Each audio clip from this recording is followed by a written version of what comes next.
Karen, you sent me an interesting article. I did. Let's put it up there if we can. Let's see what we can do. We may have a special session. We may have a special session. So there's a couple of things going on. Yeah, there's a lot because the governor's hearing from people that are complaining that these new laws are just destroying condos. Right. So apparently Governor DeSantis was in Aventura yesterday, and he made a comment, something to the effect like, well, this is the bill they put in front of me. This is the bill that I signed.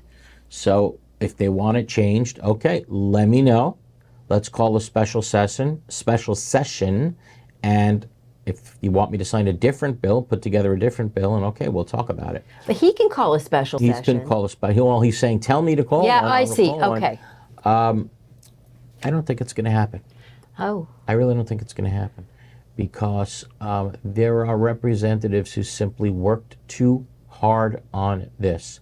And what are we going to do? We're going to let a situation happen again where people don't have to pay reserves? Really? Is that what we're going to go back to after all of this? Unintended consequences, which are the article that I sent you. You know what the unintended consequences happened? You know when they happened?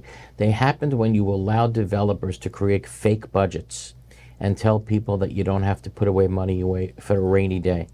That's when unintended consequences were created, unfortunately. So I'm sorry, now you have to fix it. The line that we say on the show repeatedly is, now the bills come due. But now everyone's trying to move out of these buildings that are 30 years old. Now we go to the next story that Karen sent to me this morning. Look at this.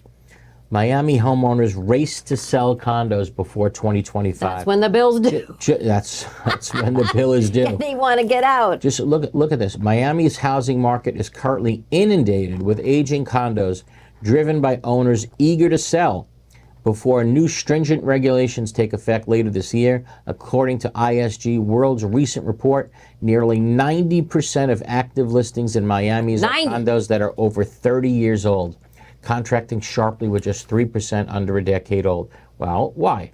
Because those condos that are 30 years old are approaching their first inspection, right? And they may fail, and they have Zippo in reserves. That's right. Right. So that was allowed to happen, right? So now you're going to create a condo market that is going to tank. But the legislature is moot because Miami-Dade has its own laws. Has its own laws too. That's regarding exactly this. Right, so right. Miami-Dade even if they have a special session, it's not going to fix anything. But what they don't have, you're 100% right. Miami-Dade has their own laws. They're going to have to go through their inspection, regardless of what this new law said. But what the new law did do is say, okay, now you have to fund reserves. Right. Going forward. Okay. Full funding of reserves. So that's not on Miami-Dade's level. That's Correct. only in the state law. law. On the state that's level. where the Very major. good. So I guess always confusion on so that. if the lawmakers do have a special session, they can do something about the 2025 bill is due. Right. Correct. That's what needs to happen. But look at what the next paragraph says. The region encompassing Miami-Dade, Broward, and Palm Beach counties totals 20,293 active listings, predominantly comprised of condos aged 3 decades or more. I mean, just think about that. How are you going to sell your unit? Well, here, I know. Unless you're basically giving it away. The billionaires are buying up Miami-Dade. Yeah. You've got Ken Griffin, you've got Bezos. So the millionaires are going to Fort Lauderdale. Really? So the billionaires could buy up the whole building and maybe raise it and build a new one. And where are regular mom and pop going? They're leaving. They're leaving.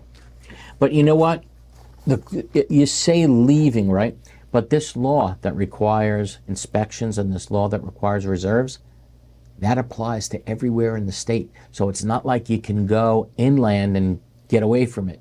If your building is 30 years or more, sorry, it's going to follow you everywhere, this law. So the best thing to do may be to go to new housing, that's starting fresh from the beginning, right? That doesn't have any repairs to be made, that has the 30-year inspection way off in the future. That's going to start reserving from the beginning, but you're probably going to pay more for the purchase. Right? Well, first you got to sell you got to unload. Right, so you got to give away what you have. we're in a tough spot, but Say, look, my constituents cannot pay. I understand that. Maybe, though, they should have not waived reserves for 30, 40 years in a row. Should we, so I'm asking you this, should we put them back in their condos, right? And say it's all right, okay, no problem. After all, And we one just falls went through- down. All right, no, and you don't have to pay reserves, no problem. We were wrong about the whole thing. You can go back waiving, no problem. Is that what we should do? No, Yeah. but maybe, I don't know, It's pretty hard. It's pretty hard to strike a structure, balance it's here. not a balloon mortgage type situation. So what do you? So look, a lot of associations are getting through this by borrowing money, Right. and that's what they're going to have to do. You know who's going to make a lot of money out of all this? Banks. The banks, which they always do. Right. So associations can always borrow money here, but the truth is, once they borrow long term, like a 20-year loan or something like that, that loan will be on the It's books the albatross. forever. And anyone moving in is going to Yes, have to pay for it. Exactly. And the truth is, in about year 10, they're going to need something else. So they're going to go back to the bank and say, hey, can we refinance this and get another line of credit? And in year 15, they're going to need something else. And They're always underwater. that loan, they'll never get to a spot ever, where that loan is completely paid off and there's not one that's not on the books. That's this attorney's opinion. Okay? That's how it's going to be. So you're saying no special session. No, I'm not in favor of it. I got to tell you, I'm But not do you in think favor. there will be one? No, I don't think there will. I'm going with no at the moment because remember what the vote was. Oh, it's not The unanimous. vote was 110 to 0. Yeah. So Why would they go back and fix it? right. I mean, I'm thinking that They look like they messed up. yeah, and just remember something. Condos are big in a few counties. Obviously, Dade, Broward, Palm Beach. Maybe Jacksonville up there has a lot of condo. The rest of the state, mostly HOAs. Right. So you're talking about 3/4 of the members of the legislature. It's not really a problem to them because it's mostly HOAs. So I don't think this is going to be called back into session. That's my opinion. But time will tell.